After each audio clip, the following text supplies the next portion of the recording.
Les personnes qui ont accompli de merveilleuses choses dans leur vie ont aussi ressenti des sentiments de grand manque. Par exemple, Martin Luther King possédait un sens profond de la justice, car il percevait un manque de justice dans la vie des Américains. C'est pour cela que c'est devenu son combat et qu'il est devenu l'homme que nous connaissons aujourd'hui.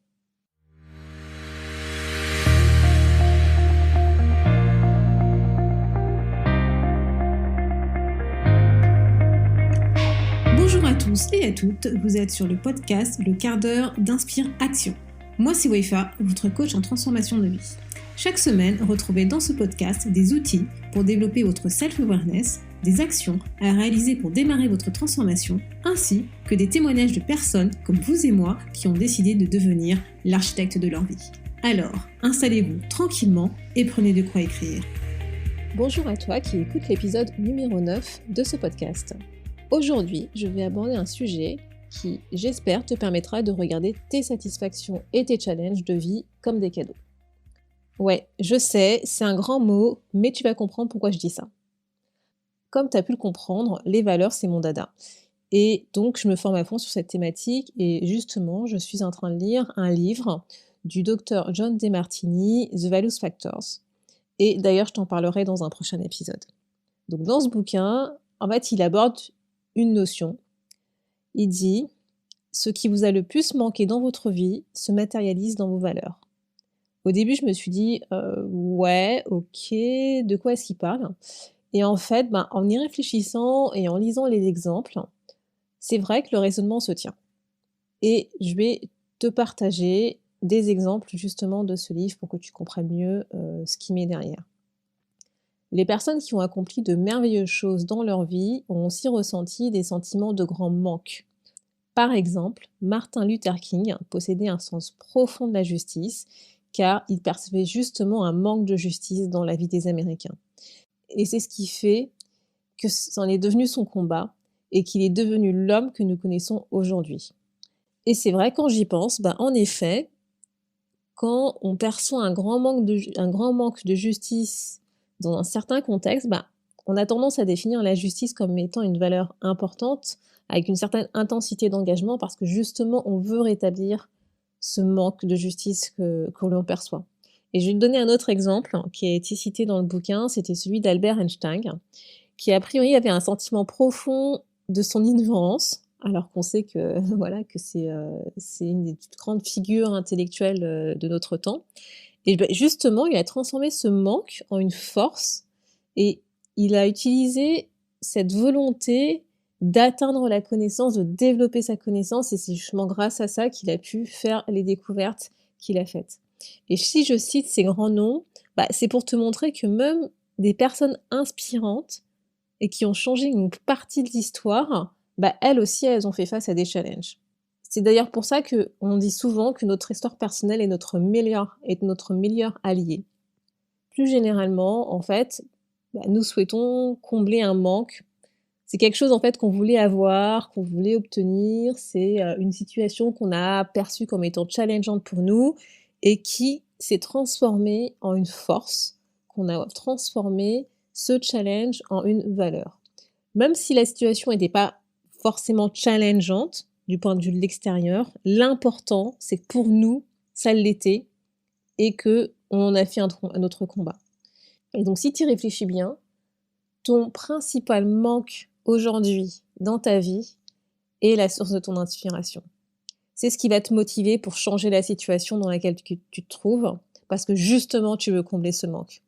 Et j'ai eu une question récemment d'une personne qui me disait « Mais comment ça se fait que nos valeurs évoluent avec le temps ?»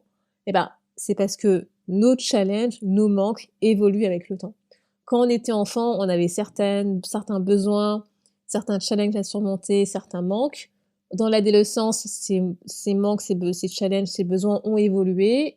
Aujourd'hui, à l'âge adulte, avec les expériences qu'on vit au quotidien, c'est la même chose, ça évolue. Et réfléchis. Qu'est-ce qui fait que tu as sélectionné ces 10 valeurs ? Quels sont les événements que tu as vécus et qui ont fait que ces valeurs sont devenues importantes pour toi ? Si tu y réfléchis bien, peut-être que derrière, tu vas identifier un challenge, un manque que tu as perçu tellement fort que tu t'es dit que c'était pas possible pour toi et ce manque, ce challenge s'est converti en une valeur qui est devenue importante, voire indispensable pour toi aujourd'hui. Donc par exemple pour moi, quand j'ai lu cet exemple avec Martin Luther King, ça a fait tilt dans ma tête, surtout en ce moment, avec ce qui se passe aux États-Unis. En fait, l'équité, ça fait partie de mon système de valeurs. Et dès que je me retrouve face à des situations où j'ai l'impression que cette valeur n'est pas respectée, mon corps, en fait, il se redresse, mais vraiment comme un animal qui va attaquer, quoi. Je rigole pas, hein, même si ça se voit pas, même si physiquement les gens le voient pas, j'ai envie de hurler à l'injustice totale d'une situation. Et même, tu vois, là, quand je t'en parle en ce moment, je sens justement mon corps qui est en train vraiment qui est en train de bouillir en moi quand je repense à des situations que je considère comme étant injustes, comme étant non équitables. Et en fait, pendant plusieurs années, j'ai considéré avoir personnellement manqué justement de cette justice, de cette équité, que ce soit dans ma vie de tous les jours, de la manière dont j'ai pu être traitée du fait de ma couleur de peau, du fait que j'habitais dans un quartier de banlieue quand j'étais plus jeune, du fait que j'étais une femme. Et je me souviens même d'un jour quand j'étais plus jeune, quand j'étais à l'école, c'était au moment des orientations, des choix post-bac, où en fait, en gros, un de nos professeurs nous expliquait que on n'était pas vraiment égaux face à l'apprentissage, à l'éducation par rapport à notre cerveau, et qu'il y avait voilà des cerveaux qui étaient faits pour faire plus ou moins des grandes études scientifiques, d'autres cerveaux qui étaient faits pour faire plutôt des études techniques. Et voilà, en gros, c'était un peu son point de vue. Et je me souviens qu'avec une amie, moi, on n'était pas du tout d'accord avec cette affirmation parce que inconsciemment, indirectement, ça voulait dire que les gens n'étaient pas égaux face à l'éducation et à l'apprentissage. Et je me souviens que mon amie m'avait dit: «UEFA, un jour, tu arriveras à prouver, à démontrer ce qu'il dit, c'est pas vrai, qu'on a tous nos chances face justement à l'éducation, face à l'apprentissage et qu'on peut devenir qui on veut et que c'est pas notre cerveau qui va définir ce qu'on veut, et c'est pas notre cerveau, en fait, qui va définir qui on est, ni notre environnement dans lequel on a grandi». Et pour te dire, tu vois, ça remonte, post-bac, ça remonte donc à très, très longtemps et je me souviens encore et toujours, je pense que je m'en souviendrai toujours de cette discussion que j'ai eue avec cette amie parce que justement, ça a été le reflet de ce que moi j'avais perçu comme étant, pas juste en fait, pas égaux, pas d'équité dans ce que disait ce professeur. Et j'ai d'ailleurs également perçu ce manque d'équité dans, des différents boulots salariés où, je pouvais assister à des situations, qui pour moi étaient pas du tout équitables, que ce soit en termes de comportement, de positionnement dans l'organisation, voire de salaire, hein, on va dire clairement. Et je me souviens que, quand j'en discutais avec un collègue de ce sujet, justement, il m'a sorti: «UEFA, l'entreprise, c'est pas le lieu de l'équité, c'est pas son rôle». Et tout d'un coup, en fait, j'ai pris conscience que cette valeur était extrêmement importante pour moi et que c'est pour ça, en fait, que, inconsciemment, j'essayais de me battre contre, les situations que je percevais, comme étant injustes dans le monde de la société. Et en fait, en y repensant, j'ai tellement l'impression de vivre des injustices régulièrement et j'ai toujours cette impression malheureusement, qu'en fait, sans me rendre compte, j'ai fait de cette valeur ma valeur. Voilà. Et en plus, voilà, ceux et celles qui me connaissent, vraiment le savent, le comprennent et savent ce que je suis en train d'expliquer, c'est que j'ai pris sous mon aile certains combats de société parce que je considérais que la situation est injuste et pas équitable et qu'il faut corriger ça, quoi. Et c'est d'ailleurs suite à ces expériences que j'ai décidé d'aider les salariés à retrouver du sens dans leur job, dans leur vie, de reprendre leur vie en main parce que, voilà, parce que je considère qu'aujourd'hui, effectivement, les sociétés actuelles, ne sont pas équitables, quoi. Et donc d'un côté, je dis merci à ces challenges car c'est grâce à eux que j'ai pu comprendre qui j'étais vraiment, ce qui était important pour moi et grâce à ces challenges, j'ai compris ce que je voulais apporter en fait, justement, dans la société actuelle et ce à quoi je voulais contribuer. Donc, assez parlé de moi.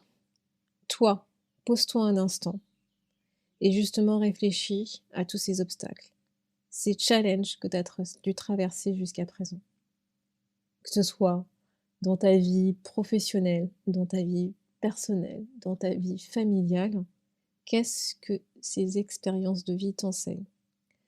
Est-ce que justement, c'est pas dans ces moments-là que tu as exprimé le plus ce en quoi tu croyais vraiment, ce en quoi tu voulais te battre dans la vie?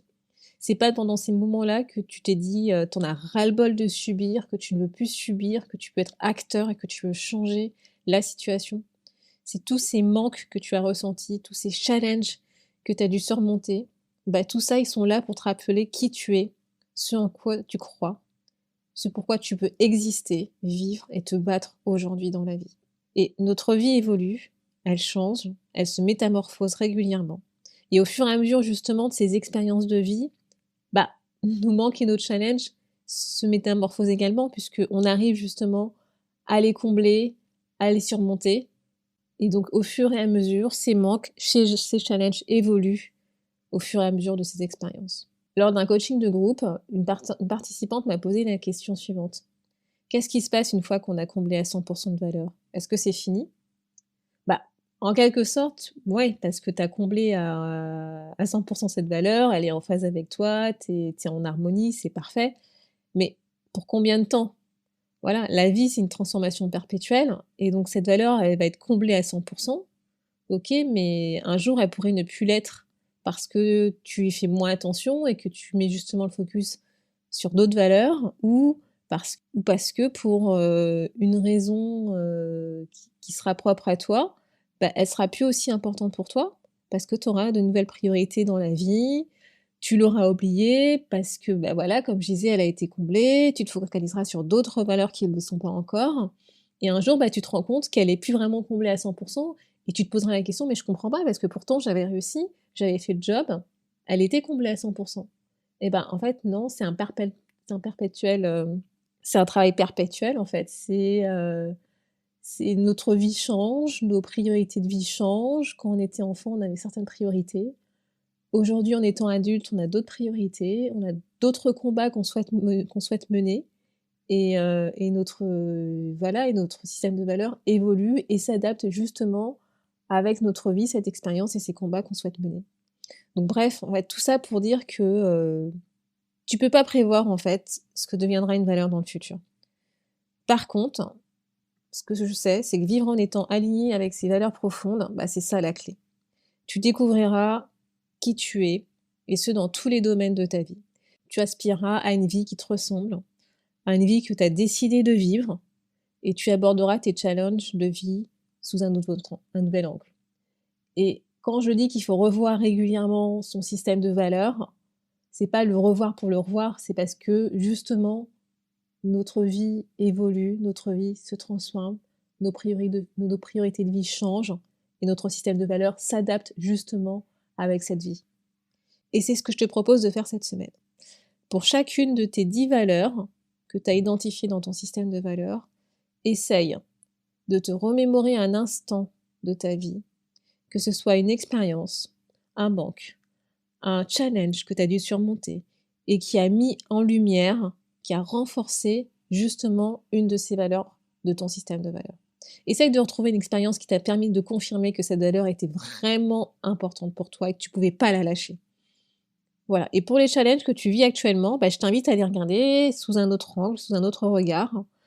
Quelles sont les valeurs qui sont mises à l'épreuve justement grâce à ces challenges? Qu'est-ce que révèlent ces challenges? Qu'est-ce qu'ils te révèlent à toi? Et quelle partie de toi est chamboulée à cause de ces challenges?